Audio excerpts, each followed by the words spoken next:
Good morning guys. So dito na naman tayo sa aking channel. So gagawa lang ito ng video. Dinala dito ng driver na meron daw tunog.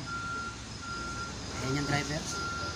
Meron daw tunog habang tumatakbo siya, yung tug-tug na sound.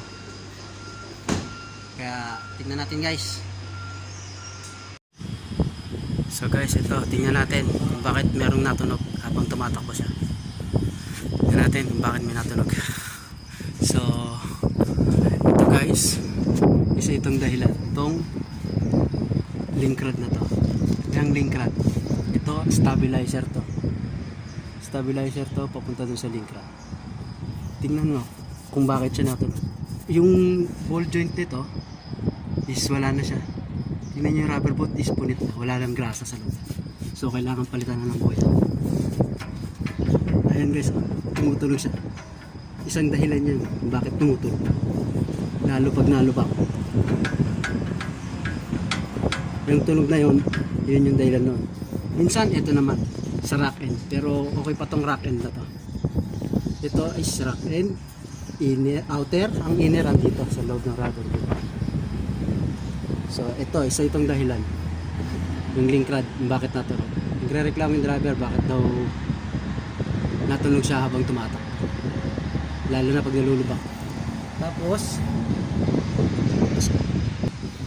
Tapos guys, ito pa, lower arm bushing. Itong bushing na to, itong rubber na to, ito, yan, punit na sa lower arm bushing yan, punit na. Isa din yan dahilan kung bakit nakakaldag ka, yung tumutunog na dug-dug, yan, punit na siya, kailangan ng palitan. Ito may bushing yan, pati itong kabila na to punit na. Ito punit na rin yan, kailangan ng palitan. Okay, kabilaan. So meron pa yan sa taas na upper arm naman yun. Ito upper arm yan, upper arm, lower arm. So kailangan palitan na rin yan, pati yung mga ball joint nya, para isang ano na lang, isang palitan.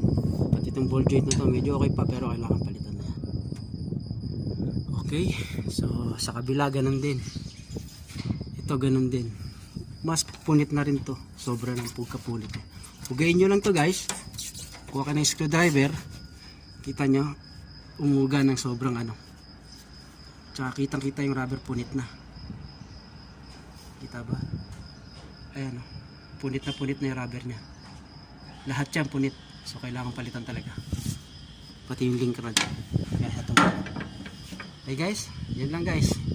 Sana makatulong sa inyo pagka yung sasakyan nyo ay may naririnig kayong tunog habang tumatakbo kayo, yung tuk-tuk gumagano. Yun ang dahilan, yung suspension na yan, mga bushing at saka yung ball joint. Okay guys, thank you guys. Please subscribe my channel. God bless.